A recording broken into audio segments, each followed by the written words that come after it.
What's up, YouTube and gamers? Welcome to the channel. Today we're going to review some gaming news, or at least some topics as of late that I myself have found very interesting. One, let's get this out of the way now, Nintendo Direct, and next we'll get into Tomb Raider situation, as well as talk about the Microsoft Activision Blizzard deal. So, as we all know, yesterday, February 8th, 2023, Nintendo held a Nintendo Direct with much anticipation. Everyone is expecting to see Tears of the Kingdom and see what else Nintendo is going to be bringing to the table this year, and they weren't disappointed. Nintendo officially announced the release date for Tears of the Kingdom, and they will be releasing that on May 12th, 2023. With that, they did reveal a trailer. I'm not going to play the trailer here. Feel free to go check it out. This comes as GameSpot. The final look for it so far looks great. There's some interesting new mechanics in the game, such as the cart you see there and a flying area for like a hovercraft and such like that. But not only was that great and all, they also announced a collector's edition available for pre-order at a $130 price point, but the standard edition being announced as the first $70 price pointed game for the Switch. Now, a lot probably may be surprised about that, simply because Nintendo really hasn't hit that $70 point yet, but also they haven't had a new console. So I think that kind of maybe rubs some people the wrong way. But I personally think it's a matter of Nintendo was going to enter that game at some point. With Microsoft and Sony diving into that, making $70 price pointed games. I know Microsoft and Sony usually sell $70 games, and if it's like a cross-gen, it's usually not that price. But I think Nintendo has finally had the ability to jump into this market, since Zelda's going to sell very well for them regardless of what the price is. It's going to be a matter of what's the expectation moving forward. Will they make all future games $70 for their system, or are they going to... I saw it noted that they make this a case-by-case basis. I think this is a nice segue into this realm for them, and I think it's a safe game for them to make this jump forward, because it's not going to hurt the sales of the game. The game will sell very well. The game looks great. Breath of the Wild is very popular, so I don't foresee them suffering any sort of negative effect from this, at least initially. With this not being a new console, I'm curious on how consistent they're going to become. So more to see. Let me know what you think down below in the comments, or what you think of Nintendo's decision. Next up, we have Metroid Prime. That was announced. That was actually a surprise announcement for everyone. Everyone wanted some sort of Metroid news, and people have wanted them to release the trilogy, but we got at least the first one.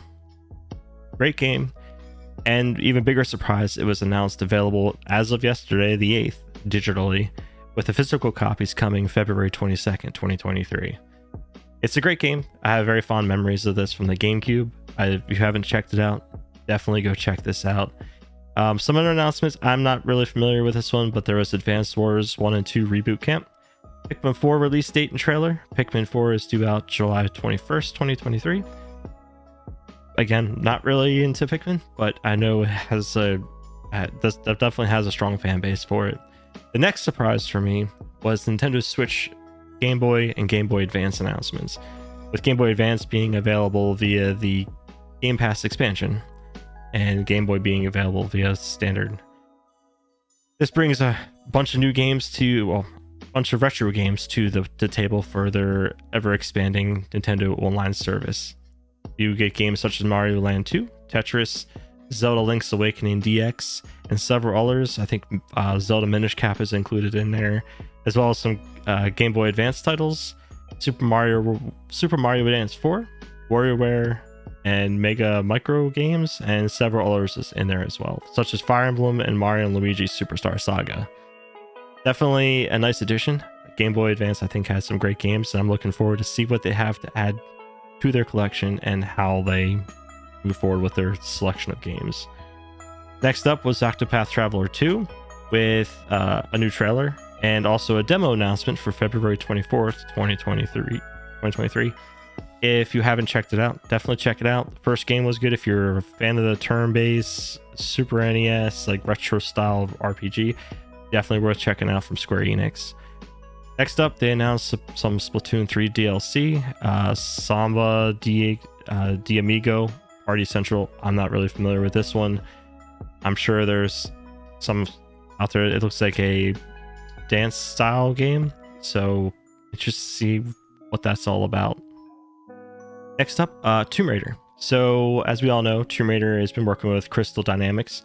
Crystal Dynamics was developing with Amazon publishing the next Tomb Raider game, and Amazon also working on a TV series along with a movie and trying to bring together all the timelines of the series. So with that, there's a rumor going around that the Embracer Group has sold their Tomb Raider rights to Amazon for $600 million. Overall package, making the Amazon's second biggest purchase after purchasing television rights of Lord of the Rings. So I'm curious on how this affects the franchise moving forward. Is it the rights? Are they going to be in full control of everything? Is it going to be with Crystal Dynamics still developing? I guess that remains to be seen if this is actually true. It'll be another time that this Tomb Raider franchise has changed hands. Is that going to bode well for them or not? I mean, it makes sense. And like I said, the fact that they're making a TV series and a movie, and they're going to make them interconnected, sort of like an MCU of sorts. So I guess keep an eye on that, see where that leads us. Let me know down in the comments below what you think of this potential selling off of Tomb Raider to Amazon. If you think it's good, bad, or how you think it's going to affect the franchise moving forward. And last up, we have more news on Microsoft's acquisition of Activision Blizzard. It appears to be getting more interesting as it has been the record-breaking deal and constantly under review with anti-competitive review from the FTC and CMA. They have potentially hit a snag. So this could lead to many different things. This comes as of Kotaku. This could result in a divestiture, which is a fancy term for selling off. Divestiture, a business associated with Call of Duty, meaning they would go through with the merger, but they would have to sell off Call of Duty. The divestiture of Activision segment Activision Blizzard, so that means they could actually have Activision sold off or then retain Blizzard, and vice versa. They could also have them split up and take Blizzard and sell Blizzard and Activision, vice versa, or the complete block of the merger entirely. So it'd be interesting to see how they move forward with this deal at this point. I think to some degree this deal will get done. It seems that Call of Duty is the biggest hang-up. I know Sony has been the biggest